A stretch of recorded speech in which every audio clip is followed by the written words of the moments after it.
네, 오밤중 뉴스 함께하고 계십니다.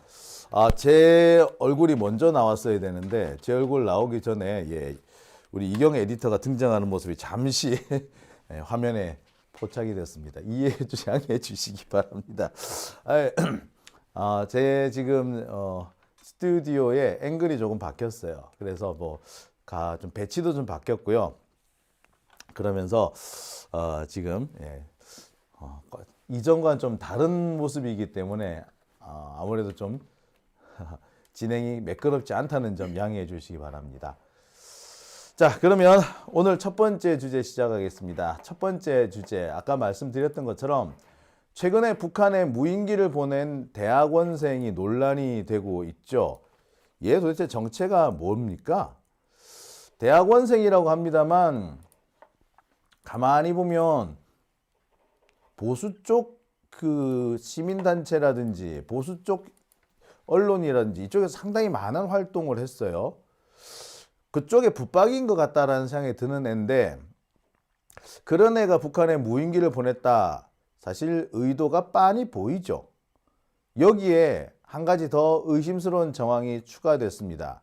바로 이 대학원생이 군 정보기관과 접촉했다. 이런 얘기까지 나오는데요. 야, 도대체 얘 진짜 정체가 뭐야? 자, 자세한 소식 전해 듣겠습니다. 자, 지금 스픽스 정치 에디터죠. 이경 기자 나와 있습니다. 안녕하십니까? 네, 안녕하세요. 반갑습니다. 네. 되게 바뀌었네요. 많이 바뀌었네요. 네, 지금 화면에서는 크게 차이가 없을 수도 있는데 지금 많이 바뀌긴 했습니다. 네, 많이 바뀌었습니다. 네, 그래서 지금 들어오실 때도 약간 좀 차이가 있었죠. 좀 어색하고 좀 그런데 근데 훨씬 안에는 구조가 좀 좋게 바뀐 것 같아요. 그렇죠. 그래서 지금 들어오실 때 좀 수월하게 하려면 카메라 위치를 또 좀 바꿔야 되나? 이러고 있습니다. 아니, 좋은 것 같아요. 그 점보다는 좋은 것 같아요. 여러분들 이제 어떠실지. 근데 이제 카메라 위치보다 마이크를 여기다 꼽아야 되는데 마이크 끝에를 묶어갖고 꼼꼼하게 이렇게 묶어놓으셔가지고 이거는 이렇게 하셨어요. 왜? 예, 와가지고 제가 이거 돌리면서 막 풀렸잖아요. 풀기 쉽게 만들어 놓겠습니다. 맞아요. 떨어져가지고. 네. 예, 지금 여기 떨어진 게 많아요. 사실 이거였는데. 아니, 장영진 기자님께서 생각보다 매우 꼼꼼해서 이걸 두 개를 다 보이시나요? 두 개를 다 이렇게 해놓으셔가지고 이걸 두 개를 풀느라고 네. 등장하자마자 너무 꿍시렁댔습니다. 죄송합니다. 네. 자, 죄송합니다. 마이크 안 켜셨어요? 네, 그랬어요. 미경님 마이크가 잘 안 나온다고. 네. 꿍시렁대는 소리가. 꿍시렁대는 소리 좀 들렸나요? 네, 안 들렸을 겁니다, 아마. 네. 네. 자, 마이크 옮겨달라고 네. 하셨어요. 네, 이제는 잘 들리실 다행이네요. 거예요. 엄청 꿍시렁댔는데요. 못 들으셨다니까 다행입니다. 네. 이렇게 그래도 사전에 좀 네. 꿍시렁댈 때 마이크가 잘 안 나온다는 걸 확인했으니 다행이네요. 근데 들어오기 전에 제가 계란을 먹었는데 뭐예요? 왜 이렇게 맛있어요? 계란 드셨어요? 계란을 삶아 놓으셨더라고요. 네. 커피포트에다가. 네. 엄청 맛있던데요? 노란자가 엄청 맛있던데요? 예, 그게 방사유정란입니다. 말 그대로. 그러니까 1번. 저 주부잖아요. 1번 아세요? 당연히 알죠. 예. 그러니까 완전히 자연 방사가 1번이고 이렇게 그 닭 우리 같은 데 있잖아요. 네. 하우스 같은 데다 거기서 풀어놓은 게 2번. 그렇죠. 그리고 저는 항상 마트에서 사 먹을 때 4번. K자리에 하나 들어가는 받쳐진 거. 네, 목만 쏙 내놓은 그런 그거 건데. 되게 맛있던데요? 확실히 이제 노른자가 다 익었는데 되게 엄청 크리미했어요. 진짜 맛있어. 그게 1번이었군요. 1번입니다. 1번 찍힌 계란. 일찍난이라고 그러죠. 오자마자 이거 얘기하라고 일부러 계란 그거 두 개 삶아놓고 먹으라고 했던 거예요. 네. 하여튼 맛있게 먹었습니다. 김치에 먹어서 정말 맛있었습니다. 네, 그거 저 장영진 TV에서 판매하고 있고요. 그래요? 네. 그거 이게 사기 어려워요. 구하기 어렵다면서요? 1번 사기 어려워요. 그래서 저도 그냥 4번 사 먹어요. 그냥 마트에서 그냥. 저는 아무것도 몰랐습니다. 4번이 뭔지 1번이 뭔지. 근데 1번 찍힌 계란이 좋군요. 일찍난이 좋답니다. 일찍난. 여러분들 어차피 다른 데서 사시고 한번 드셔보세요. 진짜 맛있었습니다. 깜짝 놀랐어요. 저는 계란 좀 많이 먹거든요. 진짜 많이 드시더라고요. 밥을 안 먹고 계란 먹는 거예요. 밥도 먹고 계란도 먹고 그러는 건 아니고요. 굳이 그런 말씀하시면 많이 드시는 걸로. 그래서 뭐죠? 전자레인지 돌릴 때 반숙 먹을 때 계란으로 전자레인지. 그럼요. 반숙 먹을 때요. 오. 저는 이제 그 자취하다 보니까 살림이 별로 없잖아요. 네. 다른 게 없어요. 가스 같은 게 없어요. 없죠. 인덕션인가 그런 게 없어요. 어허. 그러면은 물하고 식초를 조금 한 숟가락 정도 넣어요. 그리고 계란 4개를 풉니다. 그래서 전자레인지 한 3분 정도 돌리잖아요. 그럼 반숙 수란이 됩니다. 어마어마하게 맛있어요. 반숙 수란. 수란이요. 네, 근데 식초를 넣는 이유는 하얀 자가 동글동글 되라고, 밖으로 이렇게 터져서 나가지 말고 하얀 자가 동글동글하게 되라고 이렇게 식초를 좀 넣습니다. 식초를 네, 넣습니까? 그래서 소금도 좀 넣고요. 근데 그걸 전자레인지 하면 돼요? 전자레인지 안 3분 터져요? 못 터집니까? 계란을 깨서 넣는다니까요. 아. 수란이라고요. 수란이군. 삶는 게 아니고요. 아. 깨서 넣으면 진짜 맛있습니다. 그래서 저녁에 들어왔을 때 컵라면 먹을까 막 갈등이 되잖아요. 컵라면. 그때 계란을 먼저 한 4알, 3알 돌려서 먹어요. 그리고 물을 한 대접을 먹어요. 그럼 물을 한 대접씩이나요? 솔직히 말씀드리면 물 먹을 시간도 없을 때도 있어요. 그런데 한 대접씩이나 드세요, 그렇다고? 아니 하루 종일 물을 못 먹으니까 이제 와가지고 아니, 대접이 아니고 텀블러 큰 거에다가 한 700ml 정도 한 번에 확 마셔버리죠. 700ml면 한 대접 맞는데요? 네, 갈까요? 네.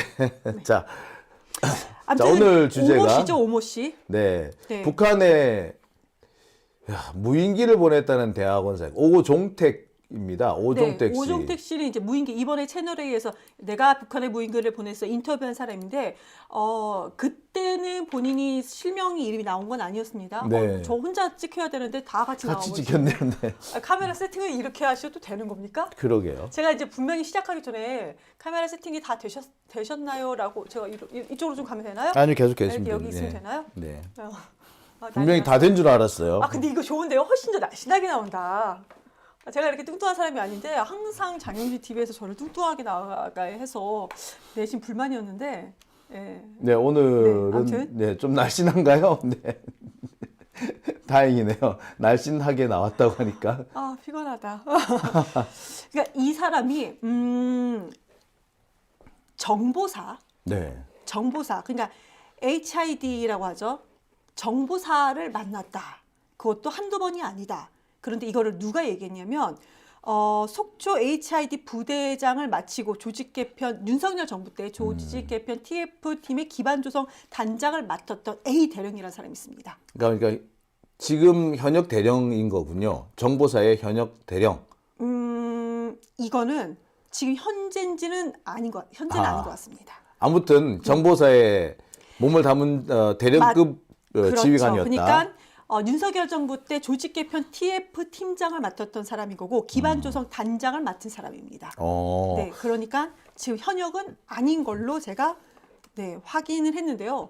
구체적으로 다시 한번 확인을 해보도록 하겠습니다. 자, 아무튼 그 사람이 이 오모 씨, 오종택 씨를 만났다는 거 아니에요? 네. 근데 그 대령이 승인하에 비소령이 오 씨, 오종택 씨를 만났다라는 겁니다. 이상하죠. 왜요? 네, 왜 만났대요? 그거부터. 이거는 이제 만났다라는 거고 우선은 이 오종택 씨, 오모 씨라고 하겠습니다. 오 씨, 네. 오 씨가 오 씨의 뭐 다른 이력들은 또 추가로 말씀을 이제 해주시겠죠. 근데 제가 우선 말씀드릴게요. 우선 국가에서 돈이 나간 거부터 말씀드릴게요. 이 사람이 대통령 홍보수석실 윤석열 정부 때 대통령 홍보수석실에 있었던 것은 이미 언론 보도가 나간 바 있습니다. 네. 그리고 이 사람과 같이 장 씨라는 사람이 또 있어요. 그 사람은 인턴 개념으로 언론 모니터링 팀에 있었습니다. 있었는데 이 사람이 언론사가 하나 만들었어요. 나중에 청년들 대표로 뭐 하고 활동도 하고 무슨 청년 포럼이가 하고 나서요. 한국 대학생 포럼. 네, 한국 대학생 포럼. 이름 약칭 한대포래요. 네, 한대포 이런 걸 하면서 나중에 NK 모니터 대표가 됩니다. 오 씨가. 여기서 말하는 NK는 북한을 말하는 것 같네요. 북한을 그런가요? 감시한다라는 의미 같은데. 그런 느낌인 것 같은데요. 네. 거기까지는 취재가 되지 않았기 때문에 장용진 기자님의 해설로 넘겨두겠습니다. 네. 그런데 여기서 중요한 것은 NK 모니터 대표를 하면서 정부에서 윤석열 정부 때입니다. 정부에서 1,500만 원을 지원을 받습니다. 돈을 지원을 받은 사람이에요. 아니 언론사가 정부한테 돈을 뭘로 지원받죠? 광고비 지원받나요? 뭘로 지원받아요? 그거는 더 추가로 이제 취재를 해야 될 부분인데 네. 언론사니까요. 네, 오. 그 정부에서 1,500만 원을 지원받은 게 이제 돈이 나갔다라는 게 하나가 있는 거고 예. 그 전에 뭐가 또 있냐면요. 왜 우리 2022년도 12월 달에 윤석열 대통령 일 당시에 윤석열이 북한의 무인기가 이제 정찰이 온 적이 있었습니다. 네. 윤석열 대통령실 근처까지. 그렇죠. 서울을 한번 휘젓고 갔다고. 그게 2022년도 12월입니다. 그랬죠. 그래 윤석열이 난리 부르스를 그렇지. 치면서 우리도 우리도 뭐. 드론 작정 사령부를 만들어라고 한 것이 그랬죠. 23년도 그랬죠. 9월 1일 날 맞습니다. 그래서 예. 만들어졌습니다.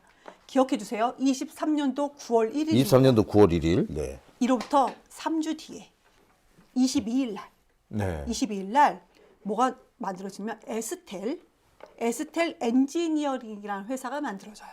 에스텔 엔지니어링이면은 바로 이 오종택 씨가 이사로 있는. 있는데 에스텔 엔지니어링은 뭐냐?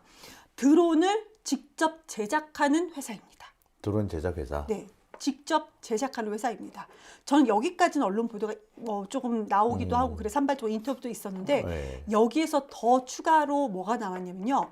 윤석열 정부 때 무인기 1,000대 이상 대량 제작을 한다면서 지시를 내려요. 그렇죠. 그래서 급조된 업체인 이 에스텔 엔지니어링 포함해서 여기도 다 참여를 합니다. 그래서 돈을 또 주어요. 돈을 또 지원해 진짜. 줍니다. 이때 금액이 얼마가 지원이 된지는 저희가 또 알아봐야 될 부분이다. 네. 근데 에스텔 엔지니어링만 돈이 나간 건 아닙니다. 그러니까 1,000대를 대량 생산하면서 그때 막 돈을 주는데 이 지금 드론 북한에 내가 드론 날린 거야. 나 호기심에 날렸어라고 채널 A에 인터뷰를 한 이 사람이 오종택이 있는 에스텔 엔지니어링도 이때 지원을 받는다 이겁니다.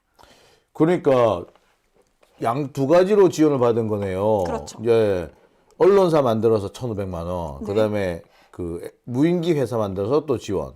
액수는 좀 더 살펴봐야 되겠고 면목도 좀 더 살펴봐야 되겠습니다만 가만히 앉아서 극우 단체 활동을 하고 돈을 벌었네요. 그렇습니다. 언론사한테 보통 1,500씩이나 돈을 주는 경우는 없어요. 광고비도 그렇게 쉽게 더군다나 새로 생긴 회사 솔직히 기사가 나오는지도 모르겠네. 근데 제가 볼 때는 NK 모니터 보니까 저 홈페이지 살짝 살펴보니까 NK 뉴스라고 있어요. 북한 관련 뉴스 전문으로 나오는. 네네. 예. 거기 기사가 거의 뭐 판박이까지 똑같은 그런 기사던데, 그러니까 명목만 언론사인 뭐 이런 된 것 같아요. 근데 그런단 말이죠. 거기다 돈을 줬단 말이죠. 네. 사실상 극우를 양성하기 위한 돈이었다라고 봐야 되겠네요. 그렇게 보여집니다. 그래서 지금 군경이 같이 수사를 하고 있는데 이게 이 오 씨가 그러니까 휴민트 요원, 정보사 휴민트 요원을 그것도 한두 번이 아니고 수차례 만났다고 합니다. 수차례 만나고 승인하고 지시한 A 대령이 이거를 언론에 인터뷰를 이미 했습니다. 이때도 왜 만나느냐? 근데 이때도요 그냥 만나는 게 아니고요. 경제적 지원도 들어갔다고 얘기가 나왔습니다. 만난 정도가 아니라 만나서 네. 돈을 줬다는 얘기네, 네. 거의 다. 그러면은 경제적 지원도 있었다. 그럼 사실상 공작금이 갔다는 얘기거든요. 약간 그런 의미로 해석을 했습니다. 말해서 좀 어렵게 얘기해서 공작금이지 이게 그거예요. 이게 그 특수활동비에 한마디로 특수활동비가 갔다는 얘기네요. 네, 맞습니다. 그리고 이 A 대령이 한 얘기가 뭐였냐면은 이 오 씨가 채널 A 인터뷰 때 나 드론 3번 날렸어 이렇게 얘기를 그렇죠. 했습니다. 아니다. 내가 아는 것만 해도 수십 차례다. 수십 차례일 거래. 네. 글쎄. 내가 아는 것만 해도 수십 차례다. 그런데 날짜도 특정을 했습니다. 그러니까 날린 거 말고 만난 거, 그러니까 비소력 휴민트, 정보사 휴민트를 만난 것이 24년도 5월 이후다라고 얘기를 했습니다. 24년 5월 이후면은 네. 총선 무렵부터 해가지고 네, 24년도 5월 내란 이후다. 시기까지 다 겹쳐 네, 있다는 맞습니다. 얘기네요. 5월 이후다라고 얘기를 했고요. 이미 그런데 제가 앞서 말씀드린 것처럼 에스텔 엔지니어링이 이제 윤석열 정부 때 돈을 받아서 드론을 제작하는 회사를 설립한 거는 23년도 9월 달이다. 9월 21일이고 드론 작전 사령부가 갑자기 급조된 것은 23년도 9월 1일입니다. 이렇게 쭉 다 되어 있습니다. 그리고 오 씨가 무인기를 세 번 날린 것도 아니고 적어도 수십 번은 날렸다는 것이 지금 여러 인터뷰나 뭐 보도에서 나온 거고 저도 지금 오늘 취재를 통해서 그게 알려진 바가 있는데요. 왜 정보사에 집중을 하냐면은 지금 그 검경 수사 그러니까 그 군경 수사 자체가 네. 이 사람이 뭐라고 하냐면 나 세 번밖에 안 날렸는데 그냥 나는 개인적인 호기심에 날렸다라고 이렇게 우기고 있습니다. 그러니까 자신들의 절대- 범죄를 축소할 뿐만 아니라 범죄 의도를 숨기기 위해서 수십 번을 세 번으로 축소한 거다. 네, 그렇죠. 그렇습니다. 수십 번씩 했다는 건 단순한 호기심으로 했다고 하기는 어렵죠. 네, 맞습니다. 뭔가 다른 의도가 있으니까 수십 번인데 사실 얼마 전에 그 어떤 그 군사 전문 기자 한 분이 네. 양평에 떨어진 그러니까 지난해 11월에 양평에 떨어진 그 네. 무인기가 하나 있어요. 그때 북한의 소행이라고 막 떠들었었는데 알고 보니까 이게 이번에도 보니까 이번에 이 그때 오종 떨어진 무인기와 이번에 오 동종이다. 씨가 두개 날린 무인기가 중국에서 제조한 스카이워커 네, 예. 거기서 제조한 한 100만 원이 아닌 6, 70만 원대의 저가 무인기였다. 동일한 같은 제품이다. 동종 네. 무인기더라. 보니까 도색도 똑같아요. 도색도 일부러 똑같이 한 거고요. 근데 그 도색은요. 그 도색은 북한이 예전에 뭐 17년도나 그럴 때요. 대한민국에 두 차례를 그 무인기를 날려서 확인된 바가 있었던 무인기와 같은 색깔입니다. 2014년에 한번 보낸 적이 있어요. 북한이. 2014년도 하고요. 두 차례 날렸는데 그거 연도가 정확하게 제가 지난번에 와서 이제 그 말씀을 드렸었는데 지금은 갑자기 생각이 안 나네요. 그러니까 두 그때 차례였습니다. 예. 그때 보냈던 무인 그쵸. 그때 도색이 딱 저 색이었어요. 그러니까 하늘색의 구름 모양이 있는 도색과 동일한 모양입니다. 그렇죠. 그게 북한식 도색이에요. 근데 그렇게 보냈다는 거죠. 네네. 근데 이게 이제 수사 영역을 조금 말씀을 드리면은 지금 수사 영역에서 이 친구들이 이 학생들 대학원생이죠. 30대입니다. 30대 오 씨와 장 씨 등이 그냥 호기심에 보낸 사실이 전혀 아니다. 왜냐하면 정보사를 왜 만납니까? 그러니까. 그것이 아니기 때문에 우선은 그 GCS라고 있습니다. 그게 뭐냐면 무인기를 날리잖아요. 네. 무인기를 날리면은 좌표값을 찍어야 되는 게 있습니다. 좌표값을 찍는데 이 좌표값을 찍을 때 PC 한국에 있는 본인들이 있었던 PC에서 좌표값을 찍어서 보낸다고 합니다. 네. 그러면 이미 무인기는 북에 날아갔기 때문에 확보가 안 되지만 이 좌표값을 찍은 PC는 한국에 있을 것이다. 네. 네. 그래서 이것을 확보해야 된다. 그런데 지금 제가 취재를 해보면은 수사기관이 여기까지 그러니까 그 뭐 그라운드 컨트롤 시스템이라고 하는데 이것까지 뭐 지상 통제 시스템이라고 얘기를 하더라고요. 이것까지 확보했는지는 지금 미지수입니다. 이 부분도 확보를 무인기 해야 수사를 한다면 당연히 이제 GCS를 확보하는 게 기본인데 네. 이게 이제 이걸 여기서 이제 군 수사기관의 의지가 좀 드러난다고 보여져요. 이걸 확보하느냐 안 확보하느냐 수사할 의지가 있느냐 없느냐 여기서 판가름이 날 것 같아요.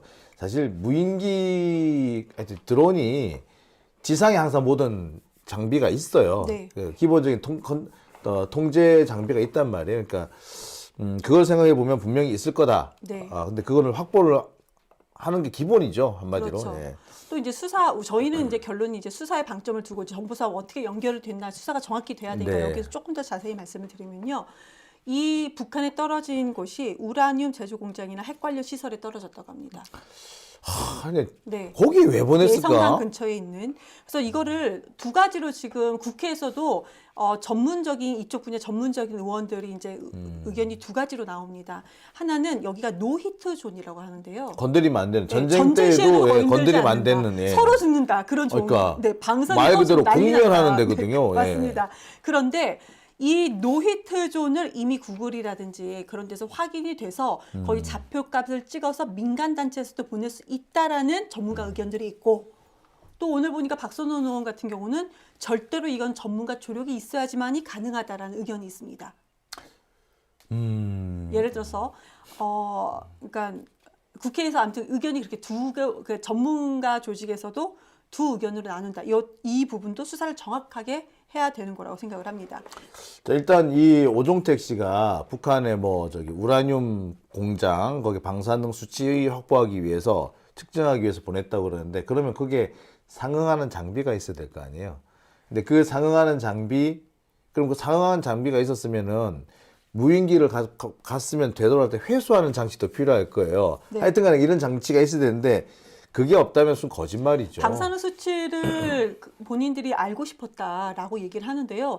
그 장비가 부서져서 이렇게 나오지 않았습니까? 네. 그 장비는 우리가 확인할 수 없습니다. 없었다. 지금 육안으로 확인하는 것은 그 장비는 없었답니다. 그러니까 이들은 거짓말을 한 것으로 보이는데 그러면 왜 그쪽에 보냈는가? 전쟁 유발이 가능한 것을 그곳에 그 지점에 왜 보냈는가? 이 부분도 분명히 수사를 해야 된다라고 저는 말씀드립니다. 사실 그 얘기 딱 들을 때 저 자식들 거짓말하고 있네라고 생각이 들었던 게 그 공중에 떠서 방사능 수치를 측정할 수 있는 장비는요 비싸요.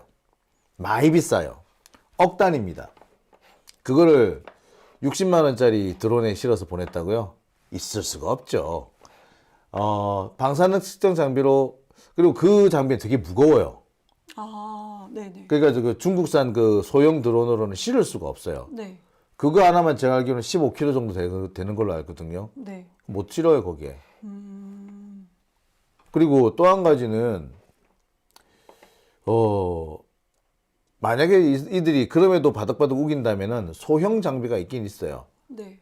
10만 원에서 20만 원짜리는 방사능 측정 장비가 있는데 그거는 어디다 쓰느냐 하면은 밀폐된 공간, 실내에서 방사능 수치를 측정할 때 가까운 거리에 네. 이걸 할 때 쓰는 장비가 있기는 해요.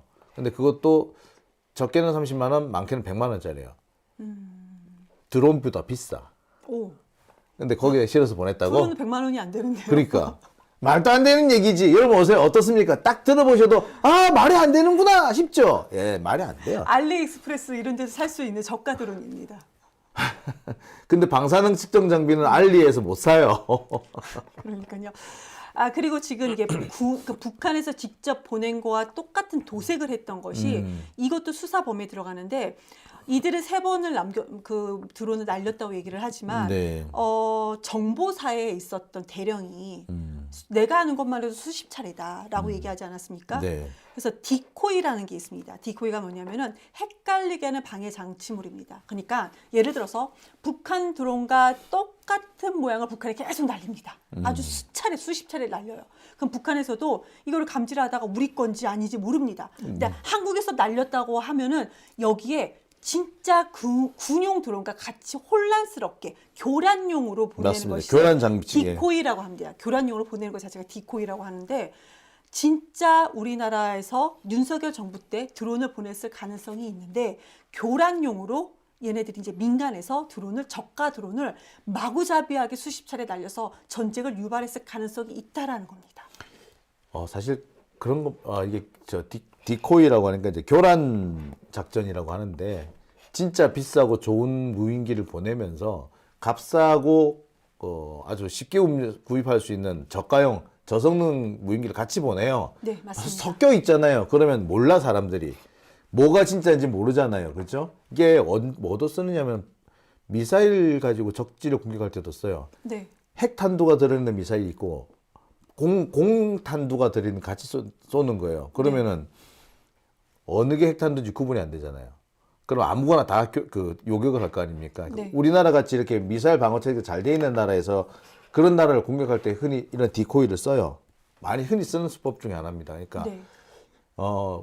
정보사나 이런 군에서 또는 드론 사령부에서 진짜 중요한 걸 날릴 때 교란용으로 또는 시선을 분산시키기 위한 이런 민간에서 보내는 것처럼 이렇게 무인기를 띄웠다. 그런 임무를 맡은 애들이다. 네. 근데 얘네들이 정보사 접촉을 많이 했다. 그리고 얘네들이 이번에 또 보냈다. 그럼 당연히 의도가 있는 거네.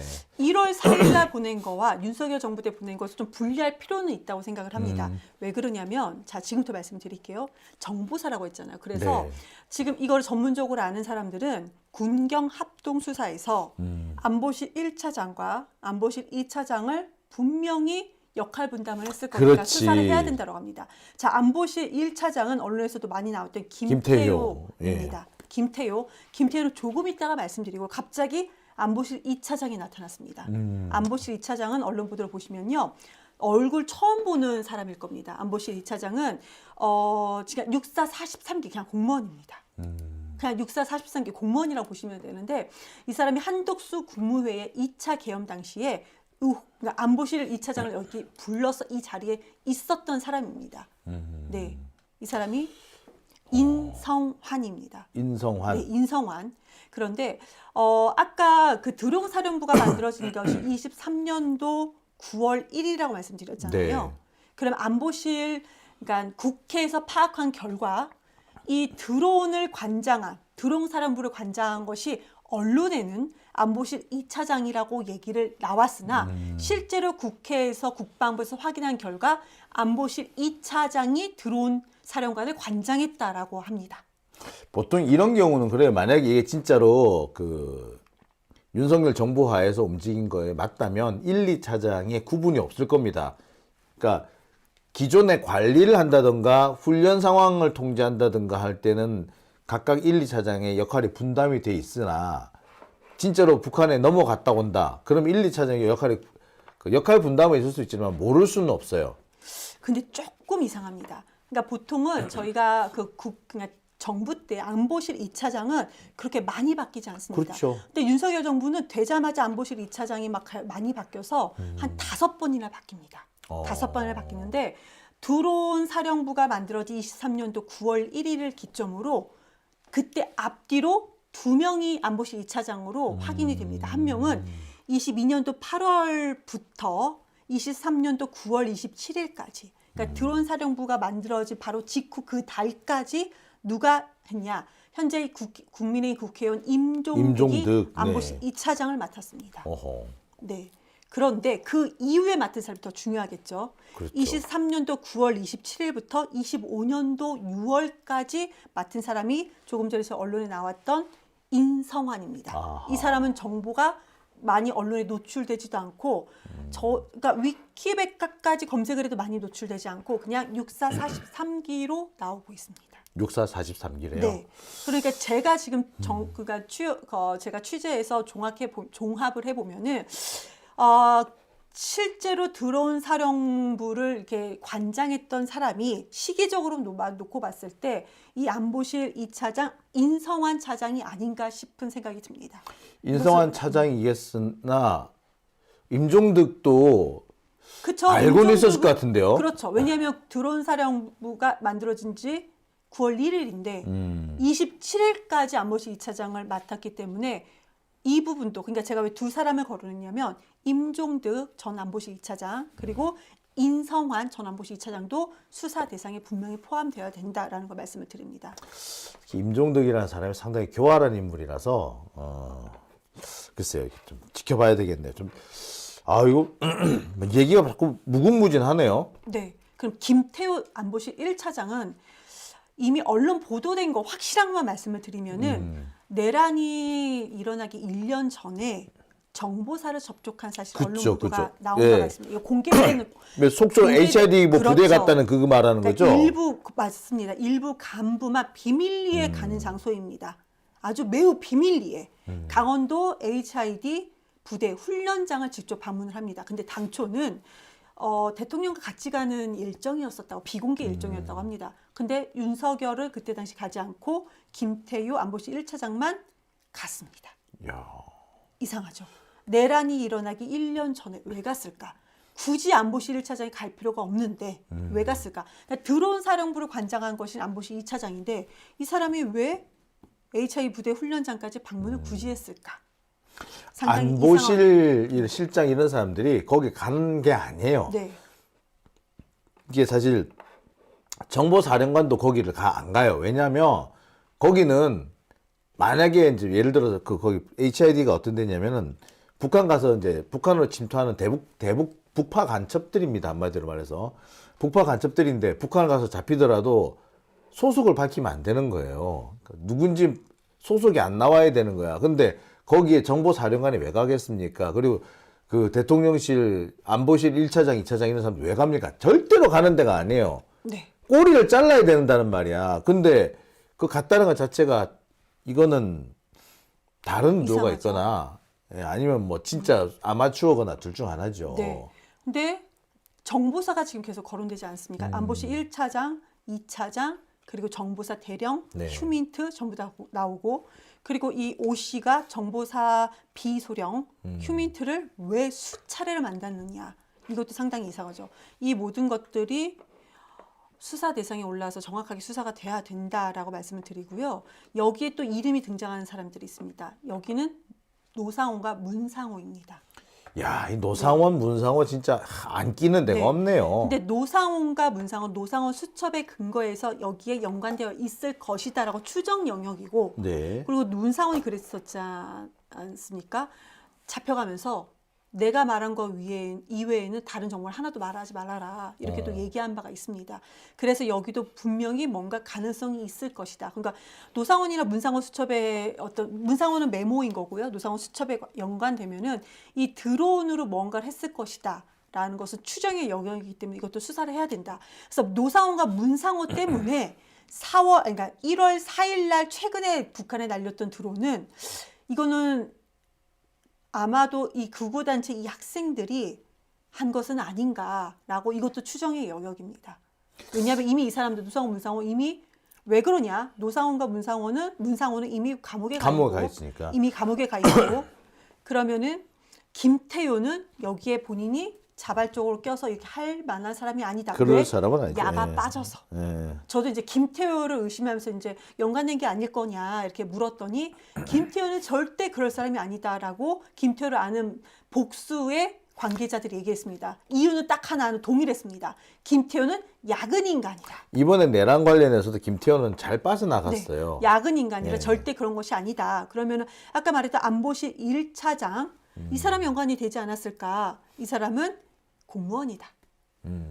그래서 왜 북한의 부인기를 날렸을까라는 질문에는 제가 현재 취재한 바로는 처음에 제가 의구심을 제기했던 부분에서 아직 벗어나지 않았습니다. 윤석열이 일반 이적죄로 기소가 되고 재판을 이제 시작을 했었잖아요. 그러면서 그들이 구구단체가 주장하는 거, 국민의힘 측에서 논평까지 주장한 것이 뭐냐면 드론을 날린 것이 외환죄면 이재명 정부 때도 드론이 날아가지 않았느냐?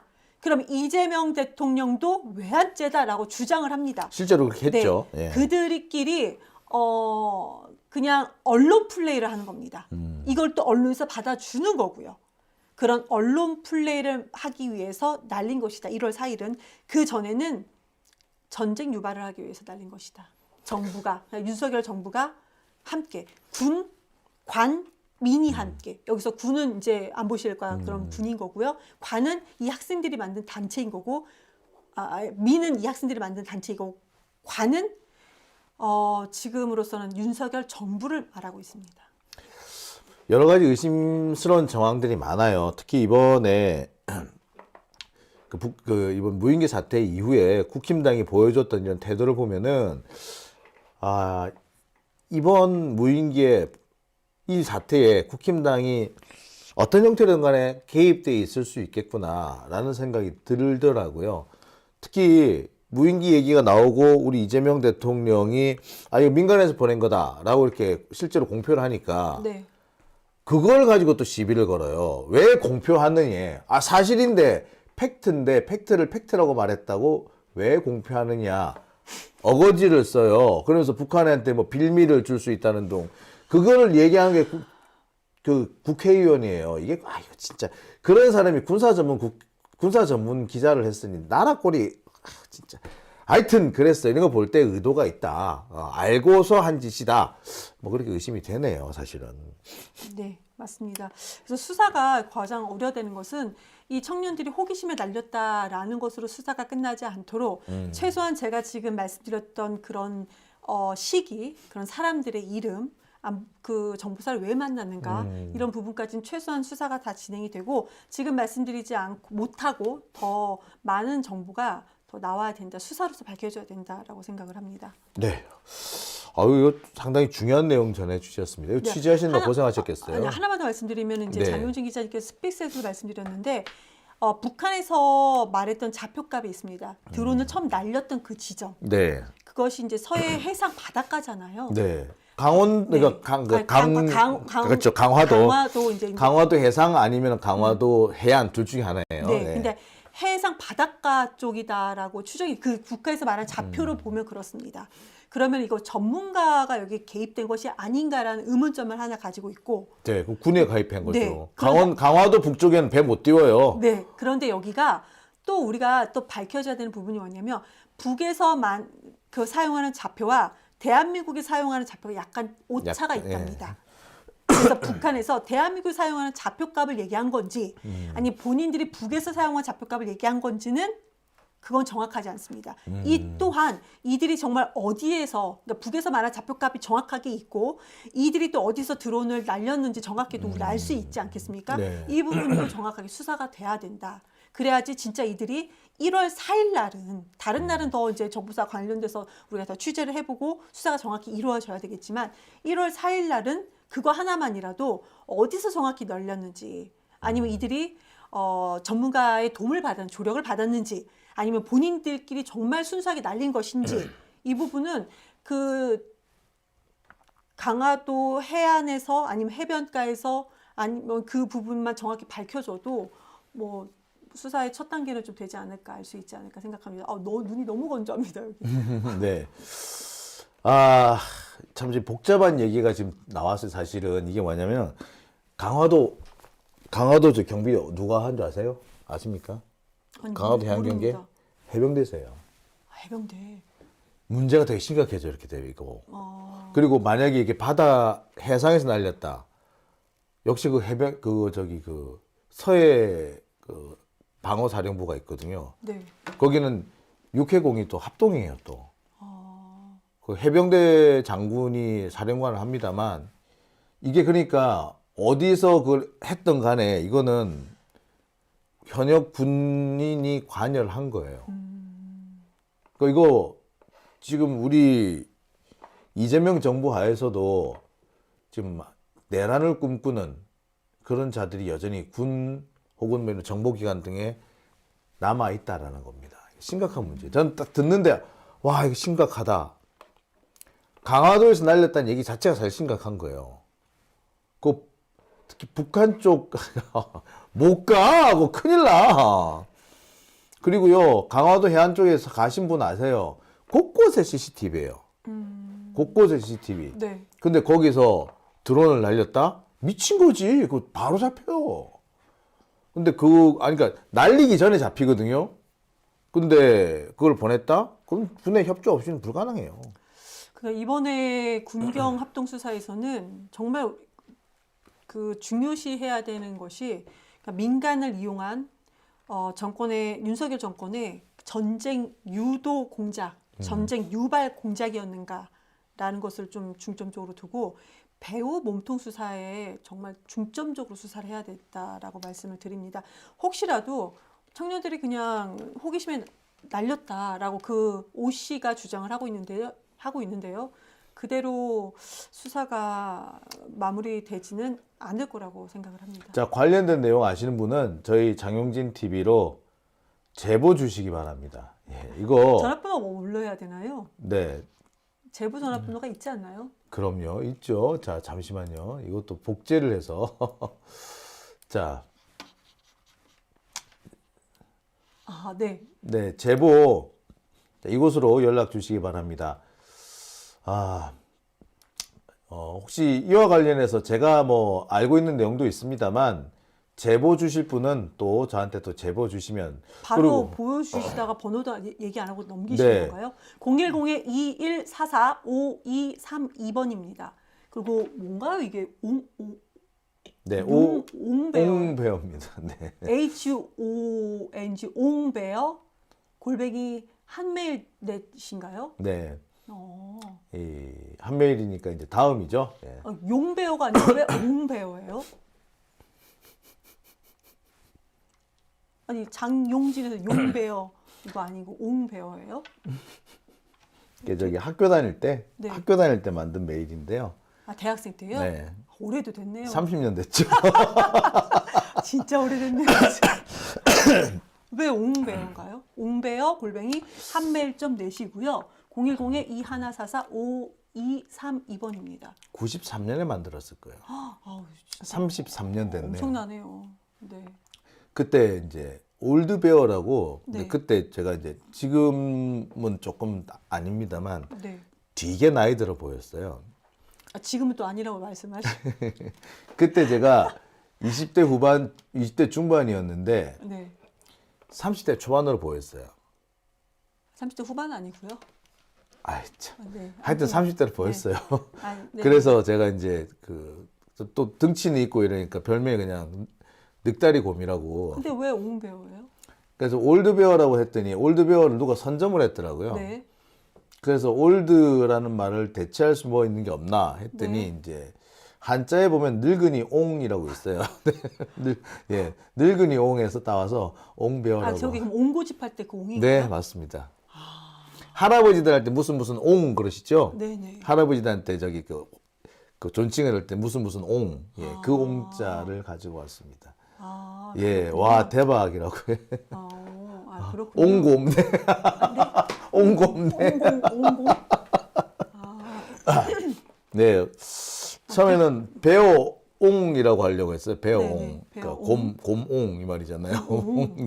아. 그랬다가 좀 이상하다. 그래서 옹배어라고 한 겁니다. 네. 아, 한자도 뭐 한자를 이렇게 해석하니까 옹배우 할 때 되게 뭐 웃겼는데 한자를 이렇게 해주시니까 그러니까 그럴싸하죠? 네, 그럴싸하네요 좀.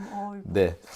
네. 아, 뭐 옹배어, 예, 얽힌 네. 옛날 슬픈 얘기였습니다. 뭐 슬프지 않아요. 지금은 뭐 저하고 거의 10년 가까이 차이 나시는데, 예. 예, 그렇게 안 보이니까 뭐 지금은 훨씬 더 괜찮으시죠. 어떤 저 고등학생이 저보고 곧 환갑 이런 얘기를 했다고 하더라고요. 예. 곧 한갑은 맞으시죠. 아, 그만큼 젊어 보여서 곧 한갑에 네. 놀란 건 아닌가. 예, 곧 맞아요. 환갑. 네, 현타 왔어.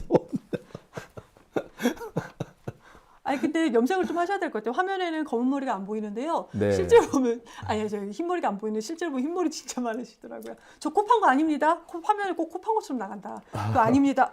네. 자, 오늘 고생 많이 하셨습니다. 아, 네, 예. 너무 건조해서 눈이 안 떠집니다. 네. 예. 아 근데 진짜 계란 한번 사 보셔요. 1번. 그 진짜 맛있더라고. 제가 한 최근에 몇 년 동안 먹은 계란 중에서 가장 맛있었습니다. 네, 역시 뭐 1번이 좋은 것 같아요. 1번 찍힌 계란. 1번 아, 1번 일찍 계란 하시려고 하자. 수수 똑같아. 예, 1번 찍은 사람, 그러니까 일찍 계란. 일찍맨, 그다음에 또 1번 찍힌 계란, 일찍난. 역시 1번이 좋습니다. 그죠? 예, 1번. 네. 썸 고만 타고 방송 아니 그러시면 안 돼요. 제가 누가- 훨씬 젊어요. 뭐 이제 누가- 썸 탄다고 하신 건 아니죠 저하고? 누가 아, 선물 그 때? 제가 손해예요. 왜 그러세요? 아 진짜 그러지 마세요. 제가 손해예요. 제가 노안이어도 제가 10년 가까이 어려요. 그러시면 안 됩니다. 예, 여기서 마치도록 하겠습니다. 저는 썸 타면 연하랑 썸 탈 거예요. 아이고 미쳤어. 주책 빠가지. 피곤해서 그래요. 아침에 일찍 새벽에 일어났더니 죄송합니다. 네, 오늘 여기서 마치도록 하겠습니다. 고생 많이 하셨습니다. 왜요? 아니 이경이랑 썸 탔다면 좋아해야 되는 거 아니에요? 근데 뭐 참나 아우 참. 죄송합니다. 주책 그만 부르고 나갈게요. 제가 손해예요. 그러지 말아주세요. 제 방송에서 이런 말씀하신 분이 이경 대변인, 아니 이경 기자의 유일한 제가 것 같아요. 손해죠. 그러면 안 되죠. 그쵸? 아, 여기는 안 되구나. 장영지 기자님 방송이기 때문에 이런 소리 하면 속으로 이경 웃기고 있다 다 그러시겠네요. 예. 전 속으로 얘기하겠습니다. 그런 말씀하시면 제가 손해다. 저 속으로 얘기하겠습니다. 네, 풀로 가야죠. 네. 자, 여기까지 하겠습니다. 안녕. 네. 네. 고생하셨습니다. 다음 주에 뵙겠습니다. 2주 한 번 더 뵙겠습니다. 네. 금요일쯤에 또 뵙도록 하겠습니다. 고생하셨습니다. 네, 감사합니다.